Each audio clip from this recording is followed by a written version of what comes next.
quiz dédié à un sujet aussi classique qu'incontournable, la paye.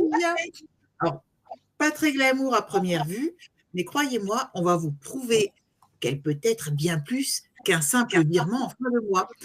Parce qu'en 2025, la paye, c'est un enjeu réglementaire, toujours et encore, un enjeu de communication, car la transparence et la compréhension deviennent stratégiques, et surtout un formidable levier d'engagement et de reconnaissance, mais aussi de fidélisation, si on prend le temps de bien la penser et de bien l'expliquer.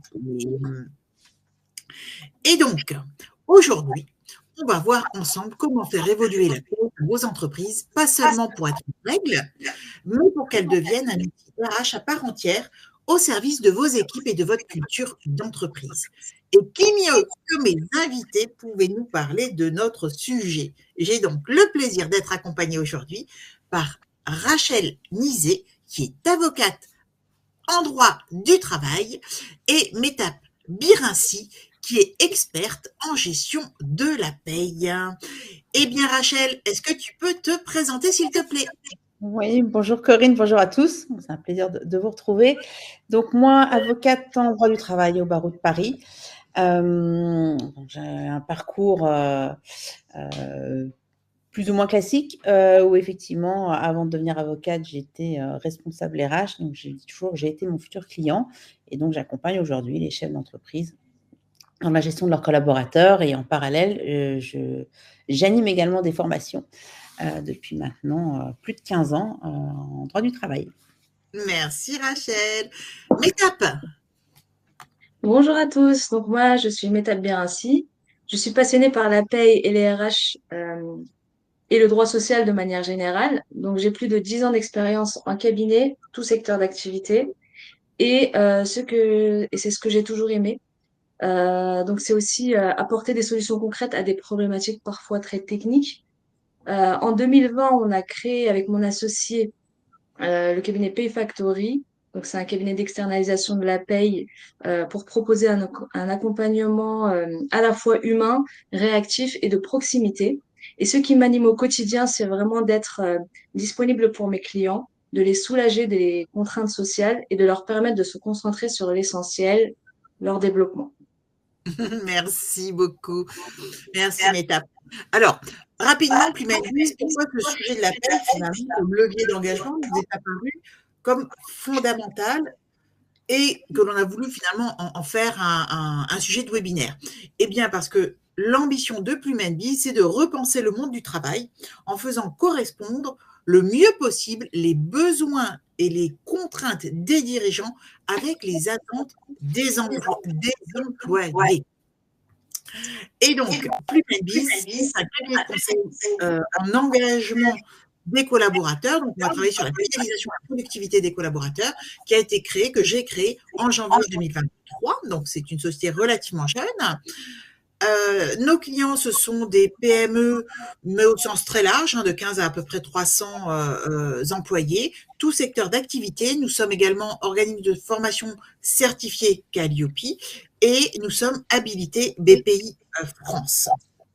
Avant de commencer, je vais vous demander de nous éclairer et de noter dans le chat la raison de votre présence aujourd'hui. Qu'est-ce que vous attendez? Quels sont vos enjeux, si vous en avez? Quel est votre métier? Parce que avec ces informations, nous allons pouvoir mieux répondre finalement à vos préoccupations et être plus précis également pour répondre le mieux possible finalement à ce que vous êtes venus chercher aujourd'hui dans ce webinaire. Je vous remercie donc de noter dans le chat ces informations. Alors, installez-vous confortablement. On commence tout de suite. Aujourd'hui, la paye n'est plus uniquement un montant en bas de bulletin. Ce document influence directement l'engagement, la fidélité et la marque employeur. Voyons comment dépasser cette vision finalement administrative que nous avons souvent de la paye. Pourquoi avons-nous choisi de parler de la paye aujourd'hui? Je vous l'ai expliqué, mais c'est surtout parce que la paye est en pleine transformation, et je dirais même encore en pleine transformation.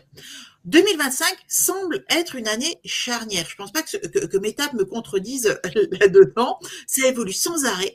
D'un côté, on a un contexte économique qui demeure incertain, hein, on est tous un petit peu victimes, avec des attentes salariales fortes, c'est normal, une exigence croissante de transparence et des salariés qui veulent comprendre et être reconnus. C'est normal aussi. De l'autre, on a des évolutions réglementaires majeures. La simplification du bulletin de paye qui arrive, la généralisation du partage de la valeur, des obligations de communication plus claires pour les employeurs. Payfit nous annonçait en 2024 que 63% des salariés ne comprennent pas leur bulletin de paye. C'est juste affreux en tant que RH de lire ça. Mais surtout, au-delà des textes, la paye est devenue ou devient un outil stratégique pour les RH, un vecteur de reconnaissance, un levier d'attractivité et aussi un support de communication. Elle devient une preuve concrète de l'engagement de l'entreprise envers ses salariés. Oups, excusez-moi, j'ai fait une petite boulette. Et donc, alors, pendant longtemps, la paye a été traitée comme un sujet purement administratif. Et donc, dans beaucoup d'entreprises, elle reste maintenant gérée toujours dans cette logique de conformité. Produire les bulletins à temps, les déclarer, archiver, diffuser, etc. Mais c'est tout, ça s'arrête là. On observe aujourd'hui un vrai changement de posture dans les entreprises les plus agiles. La paye devient un pilier structurant de la politique RH et même un levier de stratégie globale. Alors au niveau RH, elle permet d'harmoniser la politique de rémunération, de valoriser ce qui est offert aux collaborateurs, de mieux reconnaître leurs contributions. Au niveau stratégique, elle alimente la marque employeur, elle va influencer directement la fidélisation des talents et elle devient même un élément différenciateur dans le processus de recrutement. Et surtout, elle permet d'aligner la promesse de l'entreprise, ce qu'on dit pendant le recrutement ou même après quand on fait les entretiens annuels, etc., avec des actes concrets, ce qu'on verse, ce qu'on explique, ce qu'on assume. C'est ce passage de la paye technique à la paye stratégique qui, en tout cas à mon sens, fait la différence pour les PME aujourd'hui, les PME et les ETI aujourd'hui. Alors, un petit sondage qu'on vous a préparé, donc vous pouvez y répondre directement sur l'interface.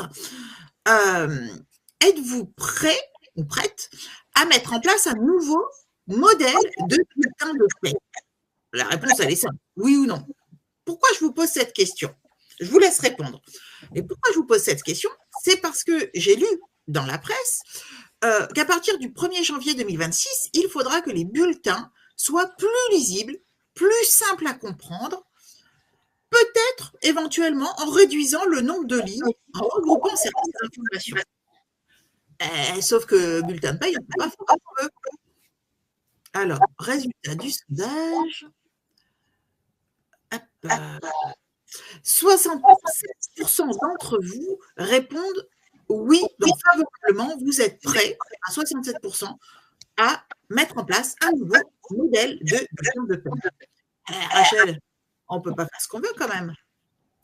Non, de toute façon, ça reste très, très cadré juridiquement parlant, donc on ne fait pas ce qu'on veut, même si on peut en améliorer le visuel. Mais concrètement, un bulletin de paye, c'est très normé. Il faut tout de suite aussi savoir qu'en cas de contentieux, il est très important de communiquer les bulletins de paye et que tous les éléments essentiels doivent être obligatoirement présents sur vos bulletins de paye. Je vais vous rappeler les articles du Code du travail, mais voilà, il y a des mentions obligatoires qui doivent absolument être présentes sur le bulletin de paye. Et j'ai envie de dire, quelque part, le bulletin de paye est peut-être même plus important que le contrat de travail. Voilà. Sur ce point-là. La jurisprudence donc, a tendance à considérer donc, que certaines mentions valent reconnaissance de la part de l'employeur des droits correspondant au profit des salariés. Ainsi, sauf à l'employeur à rapporter la preuve contraire, par exemple, la mention d'une convention collective sur le bulletin de paye vaut présomption de son application à l'égard du salarié pour tout ce qui concerne les relations individuelles du travail. Il en est de même pour la date d'ancienneté. figurant sur le bulletin de paye. Ça vaut présomption de la reconnaissance de l'ancienneté du salarié. Par exemple, typiquement, sur un contrat de travail, on peut mettre date d'arrivée au plus tard parce que le salarié a sûrement un préavis à négocier, mais ce qu'il va faire, on va prendre en considération, c'est la date qui figure sur le bulletin de paye, car ce sera la date où le salarié a réellement a commencé sa fonction, est arrivé dans l'entreprise. Voilà. Autre mention importante sur le bulletin de paye, les congés. Surtout qu'en plus que désormais, les arrêts de travail pour maladie, accident professionnel ou non, sont considérés comme du temps de travail effectif pour la détermination du droit à congé du salarié.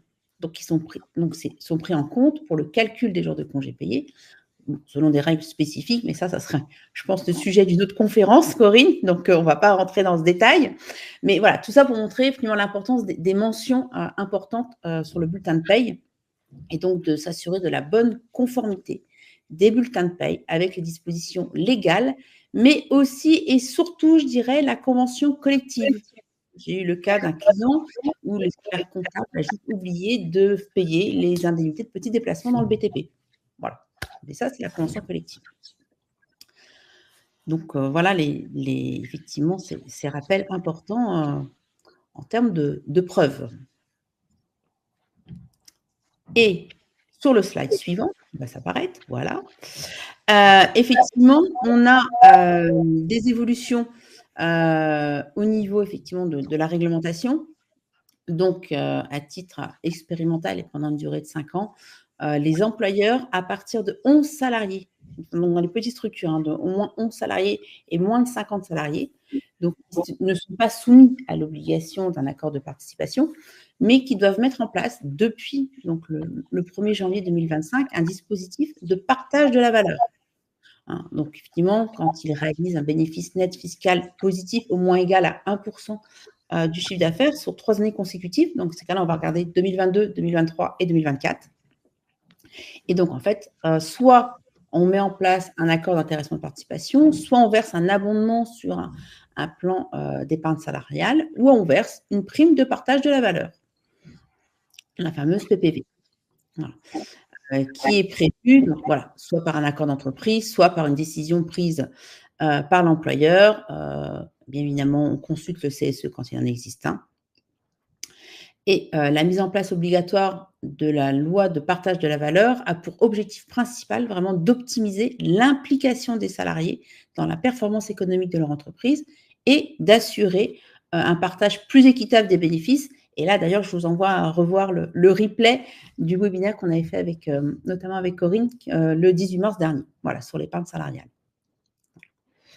Et comme ça va apparaître sur le slide suivant, à partir du 1er janvier 2025, donc on a donc un nouveau modèle de bulletin de paye, ça, Meta nous en parlera un peu mieux, pour clarifier effectivement ce qui est obligatoire pour tous les employeurs.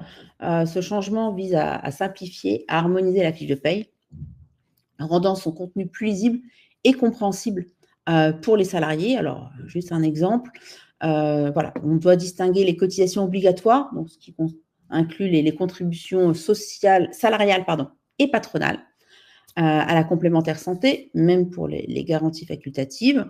Par exemple, un salarié verra sa couverture facultative souscrite pour sa famille incluse dans ce bloc.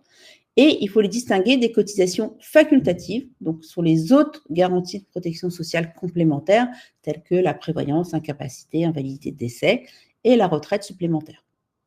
C'est ce qui doit désormais apparaître, à titre d'exemple.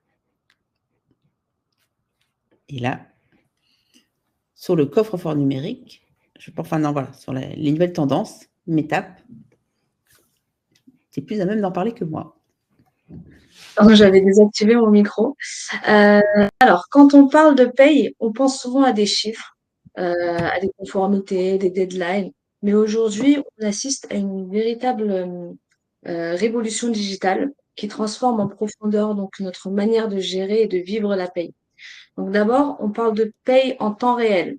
Donc dans certaines entreprises, ils expérimentent déjà des dispositifs où le salarié peut consulter, par exemple, au jour le jour ce qu'il a gagné grâce à des outils. Et il va savoir ce qui va lui être versé. Et c'est encore émergent, mais cela répond à une attente de transparence et d'autonomie. Donc ensuite, il y a la digitalisation des processus, donc qui permet de gagner un temps fou. Les outils SIRH comme Lucas, Stop and Go ou d'autres, si vous en connaissez, donc automatisent une grande partie des tâches, donc la gestion des absences, des primes, la transmission des variables, les heures supplémentaires, etc. Donc, tout est intégré et tout se met à jour. Et donc, le résultat de tout ça, c'est qu'il y a moins d'erreurs et surtout plus de temps pour l'analyse RH et la gestion et l'accompagnement humain derrière.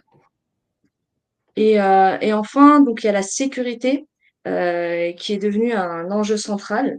Vous savez, avec la loi RGPD, donc les bulletins de salaire dématérialisés sont aujourd'hui stockés dans des coffres-forts électroniques qui sont hautement sécurisés et qui permettent aussi de conserver les bulletins jusqu'à l'âge de la retraite. Euh, non seulement donc c'est pratique pour le collaborateur, mais c'est surtout plus conforme aux exigences RGPD, puisqu'aujourd'hui, ne pas respecter la RGPD peut vous coûter très cher, comme 4% de votre chiffre d'affaires global annuel. Donc ça peut aller très vite. Et donc, pour résumer, digitaliser, c'est pas juste gagner du temps, c'est aussi fluidifier l'expérience collaborateur, renforcer la fiabilité des données et offrir un accès plus clair à des éléments de reconnaissance essentiels. Et donc, ça permet aussi à l'entreprise d'apparaître comme, enfin, d'avoir une image moderne, dynamique et en phase avec les technologies actuelles, donc pour les collaborateurs.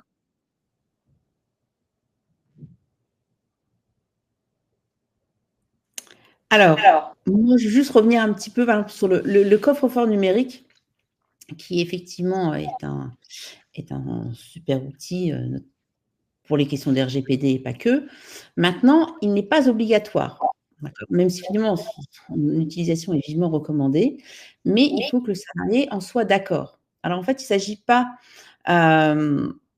dire qu'il est interdit de remettre un bulletin de paye dématérialisé si le salarié s'y oppose. Donc, on n'a pas, enfin, en tant qu'employeur, vous n'avez pas à solliciter l'accord du salarié. Par contre, vous devez permettre au salarié d'exprimer son refus. Donc, tout simplement, il faut l'informer de son droit d'opposition, donc par tout moyen, à un moment donné, par rapport à une date certaine. Donc, vous devez l'informer de son droit d'opposition. Ça doit intervenir donc 1 mois avant la première émission du bulletin de paye sous format électronique, ou alors tout simplement au moment de l'embauche. Voilà. Effectivement, alors le Code du travail prévoit que les bulletins de paye, enfin l'employeur a pour obligation de conserver un double des bulletins de paye pendant au moins 5 ans.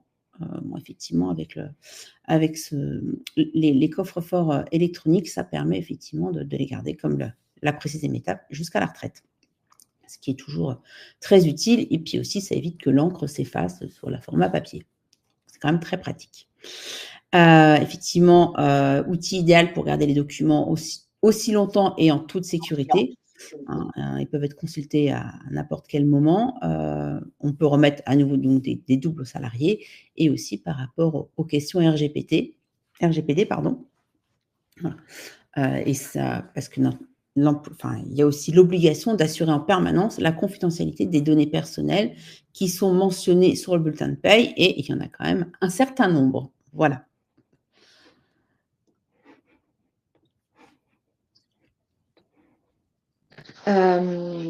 Alors, en ce moment, donc, ça a fait un peu pas mal d'écho. Il y a un projet de réforme important qui est en cours de discussion par le gouvernement, donc qui envisage d'autoriser le paiement du salaire en plusieurs fois dans le mois, donc en versant des acomptes en fait, si le salarié en fait la demande.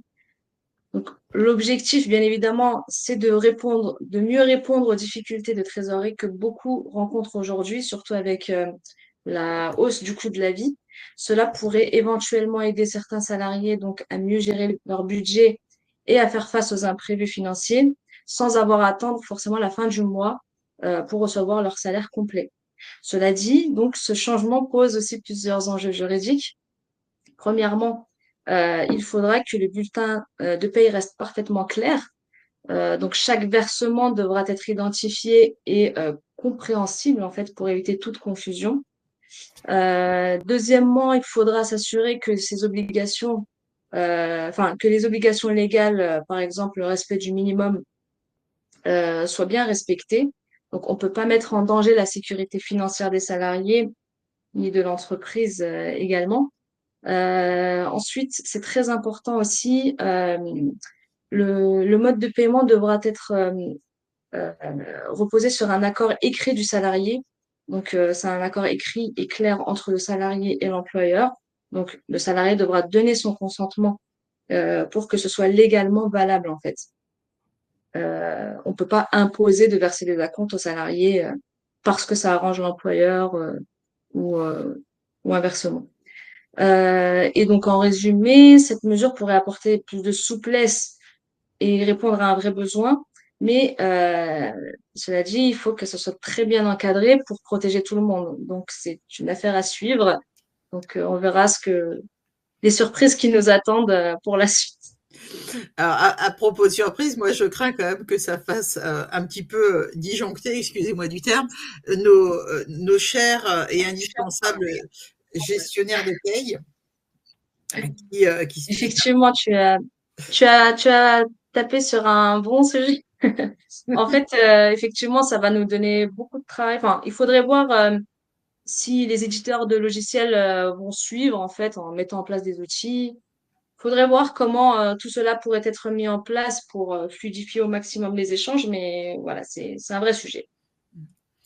je vois que Fabienne, vous avez posé une question, on répondra aux questions à la fin. Il y a un temps qui est prévu. Métap, ou Rachel, vous pouvez couper les micros quand vous parlez pas et les réactiver quand vous parlez parce que ça crée un écho. Je pense que c'est ça qui crée l'écho. Et donc, du coup, prenons un instant pour valoriser cet acteur qui me semble vraiment central au niveau de la paye et de l'engagement des collaborateurs et qui est souvent malheureusement invisible. Pourtant, c'est vraiment un acteur essentiel. Le ou la gestionnaire de paye, vous l'avez compris, et qu'il ne faut pas rendre zinzin. Et donc, d'un rôle d'opérateur de saisie, finalement, voilà, il est devenu un acteur vraiment central de la bonne expérience collaborateur. Au-delà de l'aspect technique, ce sont eux qui garantissent la cohérence entre ce que l'on dit et ce que l'on verse. Ce sont eux aussi qui répondent aux questions parfois sensibles, qui corrigent les erreurs, qui gèrent les demandes urgentes, les RH lambda, HRBP, etc., etc. Souvent, on est démunis. Moi, je ne suis pas gestionnaire de paye et quand on vient me poser des questions, quand on venait me poser des questions, quand j'étais DRH sur la paye, eh bien, moi, je m'engageais pas. Je retournais directement voir le gestionnaire de paye en lui demandant « Ah, on m'a posé telle question ». Et donc, le gestionnaire de paye, il est un vrai acteur RH. Parfois même, c'est le premier contact humain pour le collaborateur dans des moments clés. Un retour d'arrêt maladie. Qu'est-ce qui s'est passé au niveau de ma paye? Qu'est-ce qui va se passer au niveau de ma paye? Le départ d'un collaborateur. Les demandes d'explication, de lignes incomprises. Et si on veut faire de la paye un levier d'engagement, eh ben, on ne peut pas faire sans ce gestionnaire de paye. Il faut absolument leur donner les outils, la reconnaissance, parce qu'on manque souvent, que ce soit des RH, le ou la DRH, que ce soit le dirigeant, que ce soit les autres membres de l'équipe et les collaborateurs, en fait, souvent, ce maillon clé de l'entreprise manque de reconnaissance. Or, il a une vraie place qu'il mérite de prendre au niveau de la stratégie RH. Je pense que c'est pas forcément utile de vous le dire parce que j'ai vu qu'il y avait pas mal de gestionnaires de paye et je pense que vous serez d'accord avec ce positionnement en fait qui est souvent invisible et peu reconnu. Or, c'est hyper stratégique comme rôle au sein de l'entreprise. Alors déjà, un immense bravo à vous, à celles et ceux qui sont gestionnaires de paye, qui sont là avec nous, parce que c'est vous qui construisez, qui aidez à construire cette confiance en toute discrétion. Mais tu es d'accord avec ma vision? C'est aussi ce que tu constates sur le terrain ou pas? Absolument. Donc, effectivement, le gestionnaire de paye est un acteur invisible, mais il faut savoir que c'est un véritable couteau suisse. Bien sûr, on maîtrise les chiffres, etc., mais c'est pas que ça, en fait. Nous, on a aussi un rôle de conseiller, de médiateur, parfois même psychologue quand les tensions montent. Et surtout, on est aussi une boîte à idées pour accompagner nos clients dans leurs décisions. On jongle entre les différents textes réglementaires, que ce soit le code du travail, la convention collective, les jurisprudences.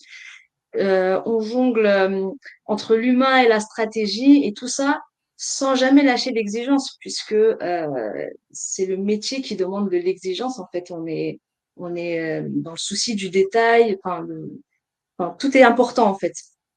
Et donc, en bref, la paye, c'est pas juste un simple service support. Pour moi, c'est aussi une force de pilotage à part entière, en fait, qui est important dans chaque entreprise et dans chaque secteur d'activité. Absolument. Alors, deuxième petit sondage et dernier. Utilisez-vous les fiches de paye comme levier de marque employeur au sein de votre organisation? Donc, même chose, le petit sondage donc sur comment ça s'appelle sur votre interface.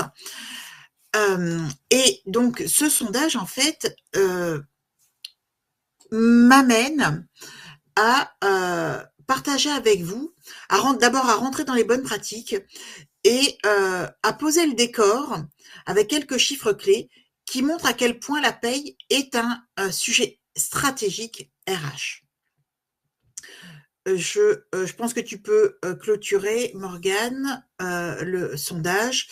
Et donc, vous êtes à 67%, c'est marrant, 67%, qui n'utilisent pas la fiche de paye comme levier de marque employeur. Et donc, dans les prochains slides, je vais vous expliquer avec Métap et Rachel comment en faire finalement de cet outil de communication méconnu et peu utilisé, un outil d'engagement collaborateur. Et donc, en France, il faut savoir que plus de 300 millions de bulletins de paye sont émis chaque année. Pourtant, seuls 20% des actifs affirment que tout est clair sur leur fiche de paye. Donc ça, c'est l'Ipsos qui a fait une enquête pour Payfit l'an dernier. Et seuls 18%, enfin c'est pas seul, moi je trouve ça énorme, 18% des salariés disent qu'ils ne comprennent que quelques informations dans leur bulletin de paye. Non mais c'est affreux quoi. Alors ce manque de lisibilité n'est pas propre à la France. J'ai fait quelques recherches, mais quand même, on remporte quand même la palme d'or du nombre de lignes dans chaque bulletin, d'où aussi certainement l'incompréhension. Nos voisins européens qui ont moins de lignes sur le bulletin, se sont pour certains orientés depuis un moment vers des bulletins plus simples, donc simplifiés, et également plus digitaux. Et au-delà de la forme, c'est le sens qui est attendu par les collaborateurs, par les salariés, par les employés ou les agents dans la fonction publique. Aujourd'hui, la paye est un point de contact entre l'entreprise et le collaborateur. Pourtant, près de 1 salarié sur 2 pense que la reconnaissance financière de son travail est peu visible dans son bulletin. Alors, en résumé, la paye n'est plus qu'une question de chiffres, c'est aussi une question de communication, de clarté et donc de confiance. Et si je vous dis que 68% des salariés estiment que la clarté de la paye influence leur satisfaction globale vis-à-vis de leur employeur, ça vous parle? En tout cas, moi, ça me parle. Métap, tu m'avais parlé de ça quand nous préparions le webinaire. Oui, effectivement. Donc, moi-même, je suis souvent confrontée donc à des salariés persuadés que leur bulletin de paie est faux. Donc, en réalité, c'est pas une erreur, c'est juste un manque de compréhension. Parfois, les salariés ont tendance à faire des calculs selon leur logique ou ce qu'ils voient sur Internet. Mais en fait, il y a des formules bien spécifiques déterminées par les textes.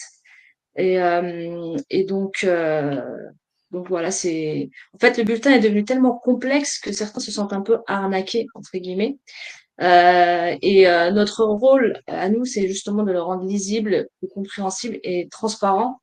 Donc, surtout pour restaurer la confiance entre l'employeur et le salarié. Alors, passons maintenant vraiment dans les bonnes pratiques pour basculer vers un outil communicant et engageant pour les collaborateurs. Hein, vous l'avez compris, on a trop longtemps, en tout cas de notre point de vue, considéré la paye comme une simple formalité. C'est automatique, c'est normé, c'est codifié à l'ego. Mais ce qu'on oublie, c'est que chaque bulletin de paye est un message finalement envoyé aux salariés. Et ce message peut être clair, confus, engageant, frustrant. En 2025, cette année, près de 2 salariés sur 3 en France ne comprennent pas intégralement leur bulletin de paye. Le résultat, un sentiment d'opacité, une incompréhension de ce que l'entreprise prend en charge et parfois une dévalorisation perçue. Pourtant, le bulletin de paye peut être un outil de reconnaissance silencieuse. Il peut dire « tu comptes pour nous », voilà tout ce qu'on met en œuvre pour toi, voici comment ton travail est reconnu, valorisé et protégé. Alors bien sûr, il n'y a pas que le bulletin de paye qui peut faire cet outil, cette transition finalement entre l'employeur et l'employé. Je pense par exemple aux bilans sociaux individuels. Mais comprendre sa paye, c'est se sentir pris au sérieux. Et quand on se sent reconnu, on a plus de chances d'être engagé, motivé, fidèle à l'entreprise. C'est juste du bon sens. Alors, au lieu de traiter la paye comme un simple fichier mensuel à envoyer, posons-nous la question. Que veut-on que nos collaborateurs lisent et ressentent quand ils ouvrent leur bulletin de paye? Quand on parle de reconnaissance au travail, on pense souvent « merci », c'est bien, donc un petit compliment, voire à la médaille d'or, la médaille, vous savez, de l'employé du mois. Alors, c'est souvent révolu, ça fait sourire, mais il y a encore pas mal d'entreprises qui mettent cette récompense en place. Il existe une forme de reconnaissance bien plus simple, concrète, structurante, la rémunération. Hein. N'oublions pas quand même que c'est toujours, ça demeure le nerf de la guerre. Pourquoi on travaille? Pour se faire des potes? Bof. Pour œuvrer pour la bonne cause? Faut choisir un emploi pour. Au départ, quand même, le travail adresse la nécessité de satisfaire nos besoins primaires. Avoir de quoi se nourrir, pouvoir se payer un logement, etc., etc. Et la paye est l'un de ces seuls éléments matériels et récurrents que reçoit le collaborateur.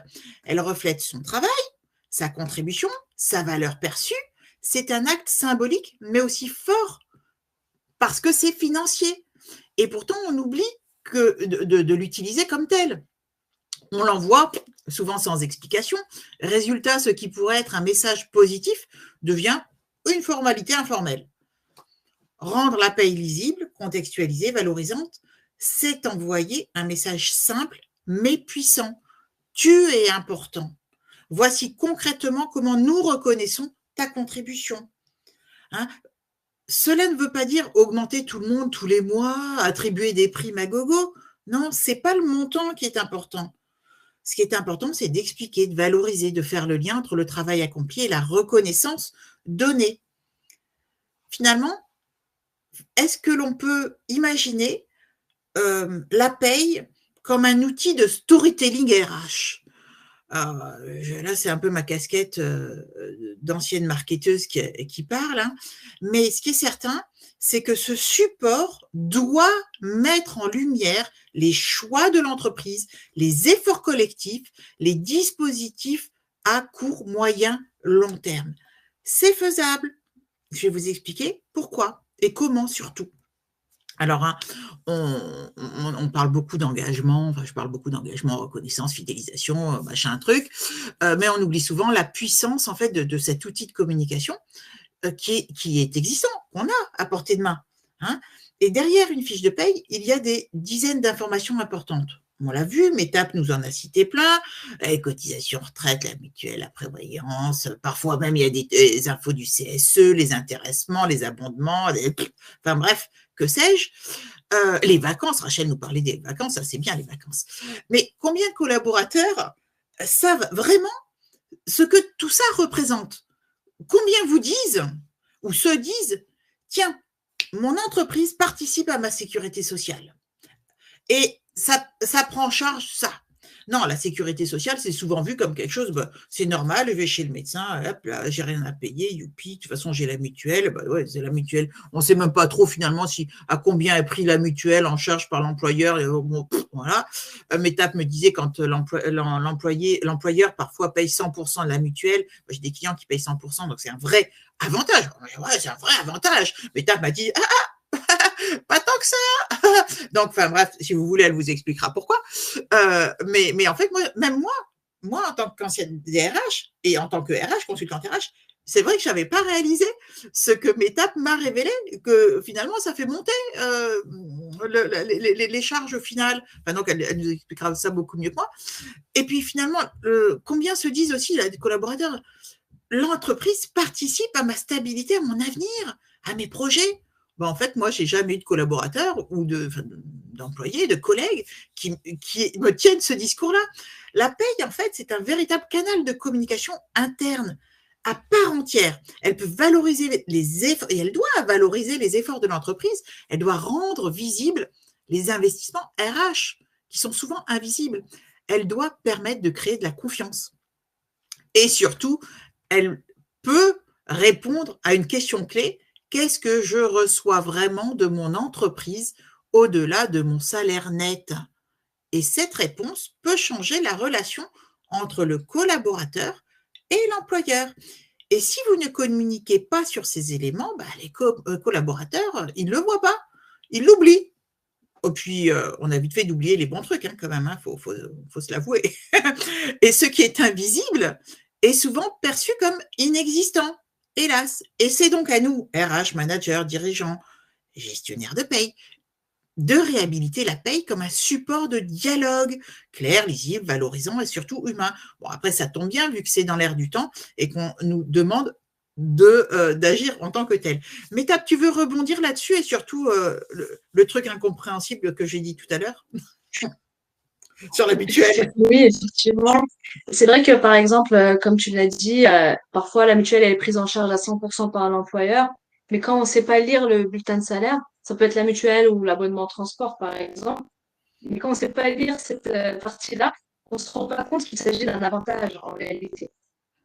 Pour rebondir par rapport à la mutuelle, effectivement, il y a pas mal d'entreprises qui prennent en charge à 100% la mutuelle, mais il faut reconnaître aussi derrière que cela augmente légèrement la cotisation CSG et le net imposable, puisque la part patronale, qui est donc plus élevée parce que c'est pris en charge à 100% par l'employeur, est réintégrée dans le salaire fiscal, dans le net fiscal déclaré aux impôts.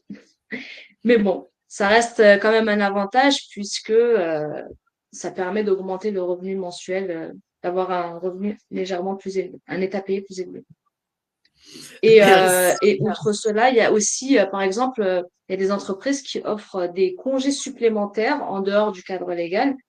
Et le fait de le mentionner sur le bulletin de salaire, ça prouve aussi que c'est un avantage.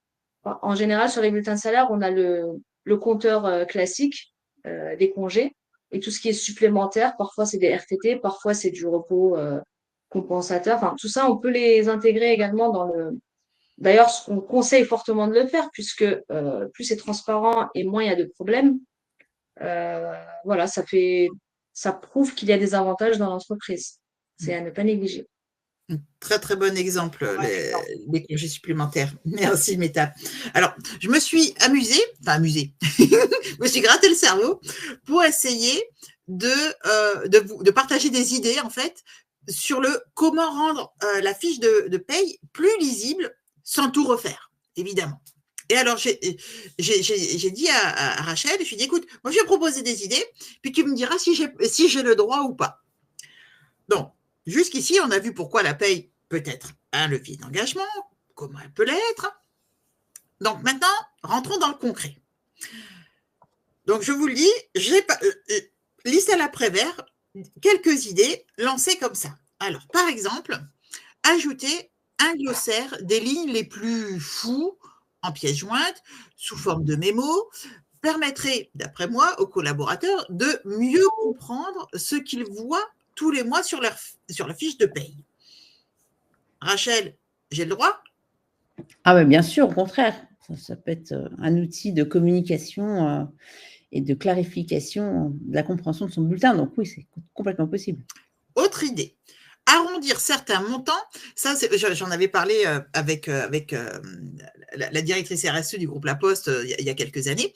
Arrondir certains montants pour alléger la fiche de paye, le bulletin, tout en gardant l'exactitude, évidemment, sur les montants réellement versés. Est-ce que j'ai le droit? Non, enfin, si on va arrondir les montants, c'est forcément supérieur, mais automatiquement, c'est-à-dire qu'on va augmenter le brut. Voilà, pour essayer de faire des chiffres ronds.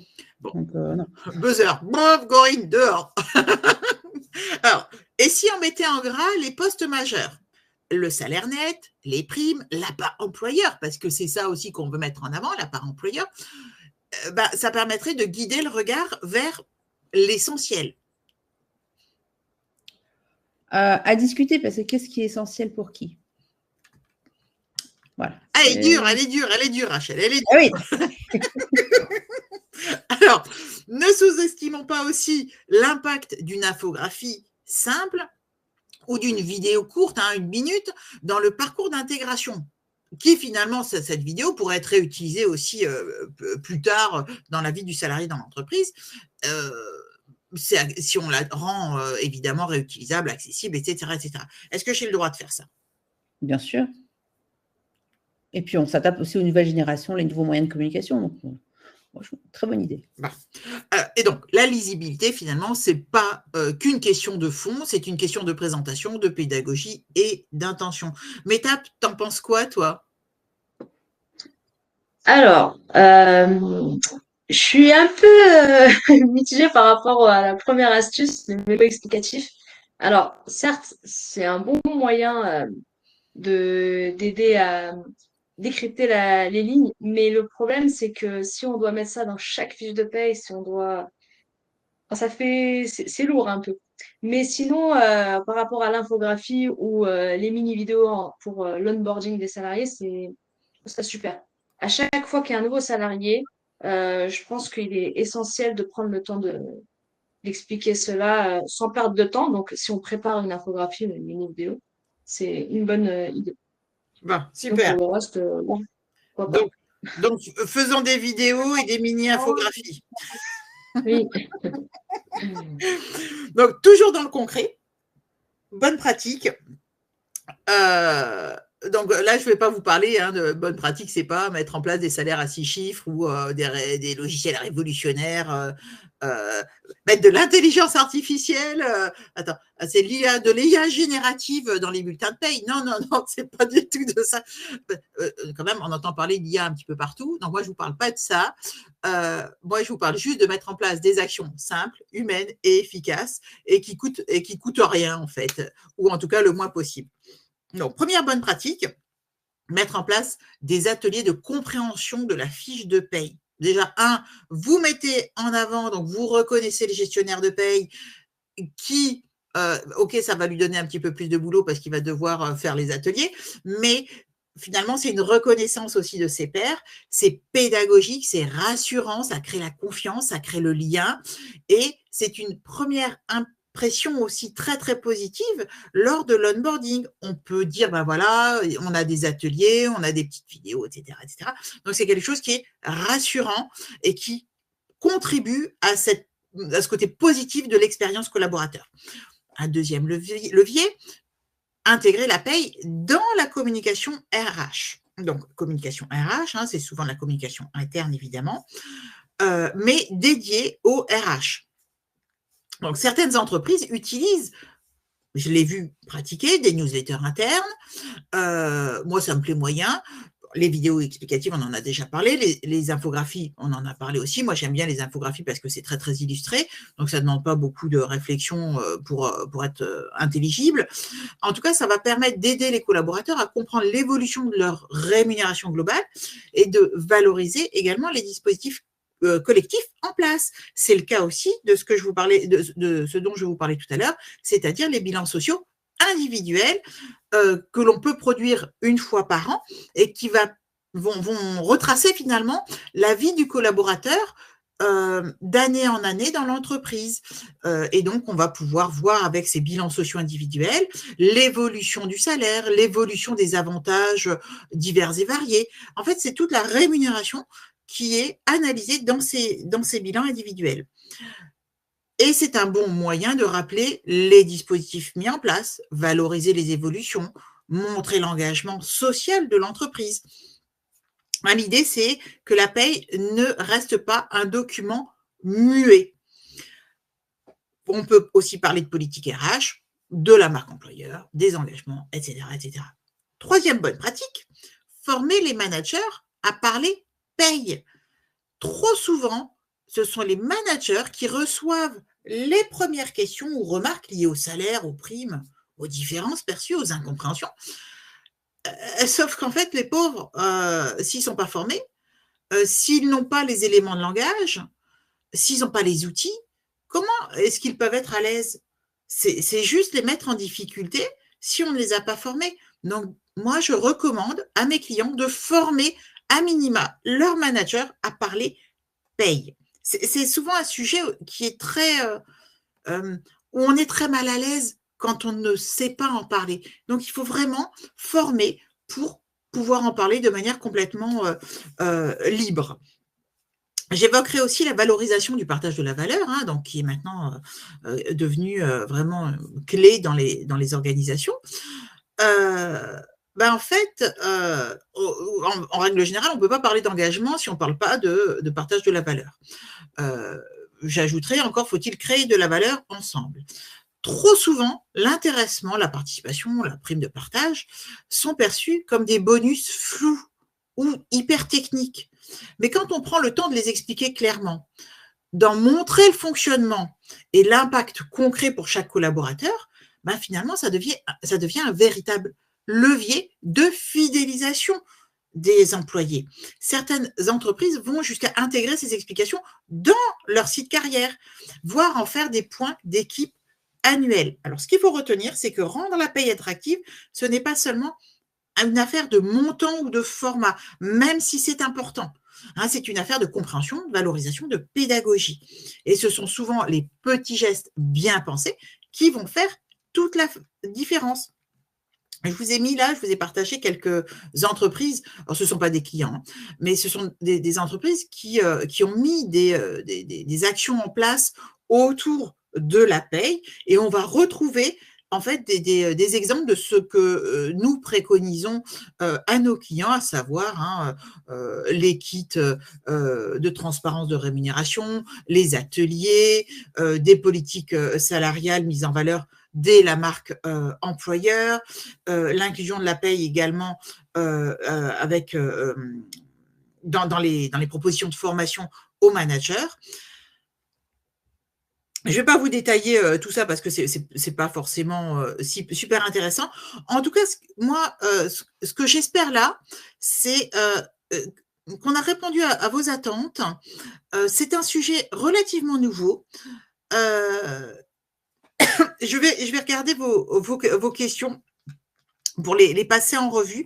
Avant de passer à l'étape questions, donc vous l'avez compris, notre webinaire se termine, et je tiens vraiment à vous remercier, Rachel et Métap, de nous avoir éclairé avec une vision vraiment casquette réglementaire, juridique, et Métap sur ton savoir-faire de gestionnaire de paye finalement. Donc vraiment merci à vous deux.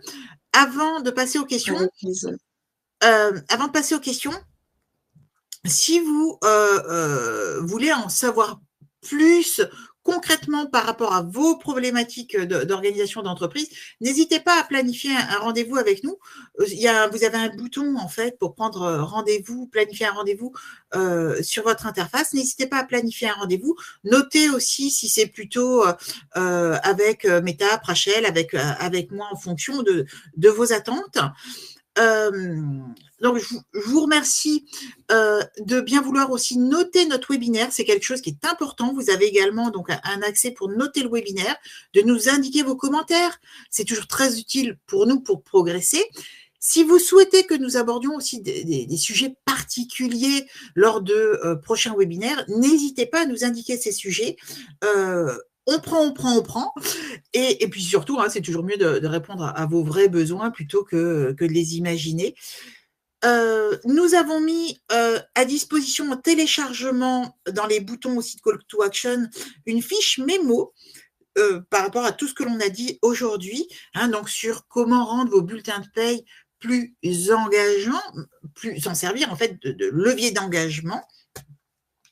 Vous avez à disposition le PowerPoint du webinaire. Nous aurons le plaisir de retrouver Rachel le 19 juin lors d'un prochain webinaire sur le sujet de comment optimiser la négociation du départ d'un salarié.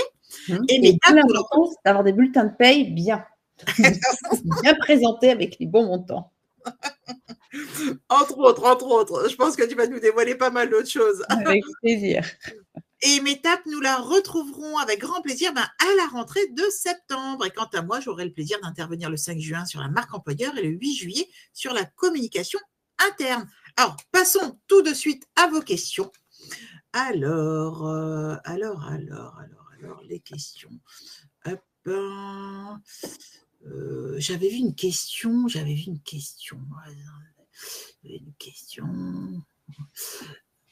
Donc, on a Fabienne. Tu peux aller dans les favoris, Corinne. Une question sont dans les favoris. Ah oui, mais c'est parce que j'avais vu Fabienne qui nous disait que les bulletins de paye étaient déjà pas mal simplifiés. Et donc, Fabienne qui nous dit aussi, qui nous demande, le salarié peut-il imposer un règlement par chèque? Non. Non, il ne peut pas l'imposer par chèque, ni non plus en espèces. Ça arrive encore de temps en temps. Si ça arrive pour X raisons, dans ces cas-là, il faut vraiment faire une attestation que le salarié a bien reçu le montant en espèces, mais c'est vraiment à éviter. Enfin, c'est vraiment des cas extrêmes. Mais c'est vrai que je l'ai déjà vu dans des contentieux. Donc, il faut vraiment avoir cette attestation. Et le chèque, aujourd'hui, déjà, ça existe de moins en moins. Enfin, il y a quand même de moins en moins de chèques qui circulent. Et non, ils n'ont pas imposé un moyen de paiement par chèque. Parce qu'en plus, déjà, ça prend plus de temps. Enfin, voilà, c'est par rapport à l'obligation de payer aussi, de verser la rémunération à date, à 48 heures près, tu vois, tu as la même date. Avec le chèque, ça peut poser des difficultés. Il ne faudra pas que ça se Je me permets aussi de rebondir sur le sujet par rapport au paiement des salaires. Aujourd'hui, jusqu'à il n'y a pas très longtemps, il y avait des salariés encore qui demandaient le virement de leur salaire sur le compte de leur conjoint ou ils demandent des chèques, des règlements par chèque pour pouvoir encaisser sur un autre compte que le sien. Ça, c'est complètement interdit aujourd'hui. C'est strictement interdit. Donc même le RIB du conjoint, ça passe pas du tout. Donc il faut vraiment faire attention à ça. L'entreprise peut être tenue responsable en cas de problème. Rachel saura mieux nous aiguiller là-dessus. Et Rania qui nous dit, j'avais fait une infographie que j'avais envoyée aux salariés et je la donnais en plus au niveau collaborateur, en plus des explications que je donnais lors de l'intégration. En fait, c'est une extrêmement bonne pratique. Oui, c'est très, très bien. C'est très, très bien. Mais t'as coupé ton son. Comment? Coupe ton son, ça pardon. Ça, c'est les aléas des directs et puis des différents outils qu'on peut gérer. Mais c'est vraiment une très, très bonne pratique que de faire justement cette infographie explicative parce que finalement, j'allais dire que ça rendait le collaborateur intelligent. Mais c'est ça. Et puis derrière, ça vous fait gagner du temps parce qu'il y a plein de questions de toute façon qui sont déjà adressées dans l'infographie. Donc, derrière, vous allez être plus disponible pour faire des choses plus valorisantes, peut-être plus appréciables. Aussi, moi, je vois chez mes clients, j'ai trop de clients qui me disent « Oh là là, ils n'arrêtent pas de me demander est-ce qu'ils doivent donner les tickets de transport tous les mois? Est-ce que pour les vacances, combien ils ont encore de RTT ou de RTT ou de vacances, je ne sais pas quoi, enfin sur les compteurs. sur comment ils déclarent les congés. Il y a plein de choses qui peuvent être traitées dans les infographies, et n'hésitez pas aussi à utiliser la vidéo. Et c'est vrai, Rachel le mentionnait tout à l'heure, les jeunes générations, les jeunes actifs adorent les vidéos parce que c'est facile, ils se connectent, ils regardent avec le téléphone ou quoi, puis c'est ludique, et puis c'est sympa, on voit la personne. Vous pouvez l'utiliser aussi pour mettre en avant le gestionnaire de paye. Rania, je sais pas, je sais plus si vous êtes gestionnaire de paye, mais finalement, voir la bobine de la personne qui fait la paye sur une vidéo, c'est super important. Tiens, sur l'infographie, idée comme ça, mettez votre, je sais, peut-être que vous l'avez fait, mettez votre museau. C'est super chouette. Je m'adresse à une personne. Tout aujourd'hui est dématérialisé, tous les processus, et c'est génial parce que ça fait gagner du temps. Puis ça permet parfois d'être aussi plus en règle avec la législation. Mais ouais. Et si je peux compléter avec le télétravail qui se pérennise, ça facilite aussi les échanges. Oui. Le service paye. Et j'aimerais rajouter aussi qu'aujourd'hui, ce ne sont pas que les salariés qui savent pas lire les fiches de paye. Je rencontre aussi beaucoup d'employeurs qui ont du mal à comprendre, à réexpliquer aux salariés la compréhension du bulletin de salaire. Effectivement, aujourd'hui, on devient employeur, on devient salarié, mais on nous forme pas à tout ça, ne serait-ce que pendant les études, par exemple. C'est dommage qu'en fait, on n'a pas un cours d'une heure ou deux, enfin, pas un gros sujet, mais juste faire une petite parenthèse au cours de la scolarité, en fait. Peut-être au lycée, parce que certains, après le lycée, vont tout de suite dans la vie active. Juste, ne serait-ce que de comprendre où est-ce qu'on cotise, à quoi servent les charges sociales, enfin, qu'est-ce qui apparaît sur un bulletin de salaire, comment poser des congés. Moi, je connais une personne très proche qui, en fait, avait pris, pour son premier poste, avait pris un jour de congé sans même avertir l'employeur, puisque pour cette personne-là, le congé, c'était un droit. Effectivement, c'est un droit, on acquiert des congés, mais il faut quand même demander l'autorisation de l'employeur et pas s'absenter. Et elle n'avait pas ce réflexe d'aller poser la question, en fait. Ça m'a fait rire, mais quand je me mets à sa place, je me dis, mais je sors d'école, je n'ai pas cette information. Peut-être que, voilà, elle l'a fait naïvement, mais voilà, c'était drôle, mais au bout d'un moment, ça fait pas trop rire les employeurs. Donc, ni l'employé qui a une d'avoir absence injustifiée avec un avertissement. Oui. Et effectivement, voilà, aujourd'hui, beaucoup de jeunes deviennent entrepreneurs. Donc, même pour ces jeunes-là, enfin, j'ai remarqué que l'âge de l'entrepreneuriat était de plus en plus jeune. Donc, vraiment, c'est bien aussi de faire un petit rappel pour les employeurs. Ouais. Est-ce que vous avez d'autres questions? J'en vois pas dans le chat. Je vois juste Fabienne qui nous dit que le salarié avait refusé de fournir un RIB pendant 1 an. On ne peut pas refuser de le payer. Je refuse de vous payer par chèque.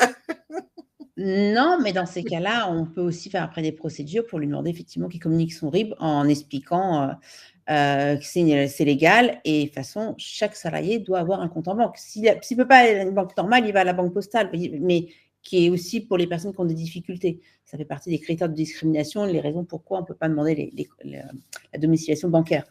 Mais voilà, mais il faut lui expliquer juste la loi, quoi, donc, et que le salaire est à disposition et qu'on attend pour lui verser. Mais par contre, là, il faut faire des courriers. Il ne faut pas perdre de temps côté entreprise. Il faut commencer à faire des courriers en recommandé avec AR. En tout cas, merci à tous. Merci Métap, merci Rachel. Merci à vous tous qui êtes restés avec nous jusqu'à la fin. J'espère vous retrouver lors d'un prochain webinaire. Et je vous souhaite déjà un bon appétit et à très bientôt. Au revoir. Merci Corinne. Merci à tous. Merci. À bientôt. Merci Corinne et Rachel. Au revoir. À bientôt.